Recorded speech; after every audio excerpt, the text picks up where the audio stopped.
രാജ്യത്തെ തെരുവുനായ പ്രശ്നത്തിൽ സ്വമേധയാ സ്വീകരിച്ച ഹർജിയിൽ മൃഗസ്നേഹികൾക്ക് സുപ്രീം കോടതിയുടെ പരിഹാസം. മനുഷ്യരെ കടിക്കാതിരിക്കാൻ നായകൾക്ക് കൌൺസിലിംഗ് നൽകണമെന്ന് സുപ്രീം കോടതി.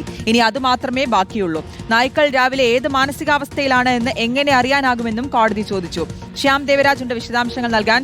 ശ്യാം ദേവരാജ്, തെരുവുനായ്ക്കളെ കൊണ്ട് പൊറുതിമുട്ടിയിരിക്കുന്ന ഒരു സാഹചര്യമാണ് രാജ്യത്താകെ. അതിൽ ജഡ്ജിമാർക്ക് വരെ കടിയേൽക്കുന്ന ഒരു സാഹചര്യം ഉണ്ടായിട്ടുണ്ട്. ഇതുകൂടി പരിഗണിച്ചുള്ള പരിഹാസമായിരുന്നോ ഇത്?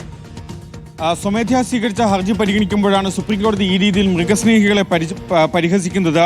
രാജ്യത്തെ തെരുവുനായ പ്രശ്നം അത്രമേൽ ഗൗരവതരമാണ് എന്നതാണ് സുപ്രീം കോടതി തന്നെ പരിഹാസം ഉയർത്തുന്നതിലൂടെ വ്യക്തമാവുകയും ചെയ്തത്. മനുഷ്യരെ കടിക്കാതിരിക്കാൻ നായകൾക്ക് കൌൺസിലിംഗ് നൽകണമെന്നാണ് സുപ്രീം കോടതി പരിഹസിക്കുന്നത്. ഇനി അത് മാത്രമേ ബാക്കിയുള്ളൂ.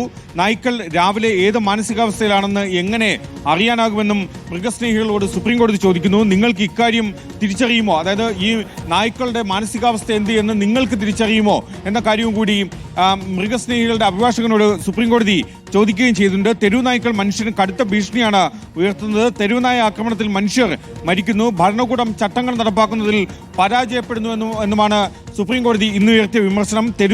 തെരുവുനായ പ്രചരണ നിയന്ത്രണത്തിലെ ഇടക്കാല ഉത്തരവിൽ മറുപടി നൽകാത്ത സംസ്ഥാനങ്ങൾക്കെതിരെ കടുത്ത നടപടിയുണ്ടാകുമെന്ന മുന്നറിയിപ്പ് കൂടി ഇന്ന് സുപ്രീം കോടതിയിൽ നിന്ന് ഉണ്ടാവുകയും ചെയ്തു. രാജസ്ഥാൻ ഹൈക്കോടതിയിലെ 2 ജഡ്ജിമാരാണ് കഴിഞ്ഞ 20 ദിവസത്തിനിടെ തെരുവുനായ ആക്രമണത്തിന് ഇരയായത്. ഇതിൽ ഒരു ജഡ്ജിയുടെ ആരോഗ്യാവസ്ഥ ഗുരുതരമാണ് എന്നടക്കമുള്ള കാര്യങ്ങൾ സുപ്രീം കോടതി വാദം കേൾക്കുന്നതിനിടെ പരാമർശിക്കുകയും ചെയ്തു.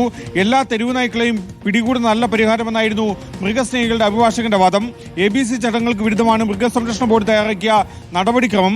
എല്ലാ തെരുവുനായ്ക്കളെയും പിടികൂടി ABCക്ക് വിധേയമാക്കുന്നത് അശാസ്ത്രീയമാണ് എന്നും മൃഗസ്നേഹികൾ സുപ്രീം കോടതി അറിയിച്ചു. തെരുവുനായ്ക്കൾ സുരക്ഷാ ഉദ്യോഗസ്ഥരെ സഹായിക്കുന്നുണ്ട് എന്നടക്കം ഉള്ള വാദങ്ങൾ മൃഗസ്നേഹികളുടെ അഭിഭാഷകൻ ഉയർത്തുകയും ചെയ്തു. തെരുവുനായയുടെ കടിയേറ്റ് ഗുജറാത്ത് ഹൈക്കോടതിയിലെ അഭിഭാഷകനോട് വ്യക്തമാണ്. ശ്യാം ദേവരാജാണ് വിശദാംശങ്ങൾ നൽകിയത്.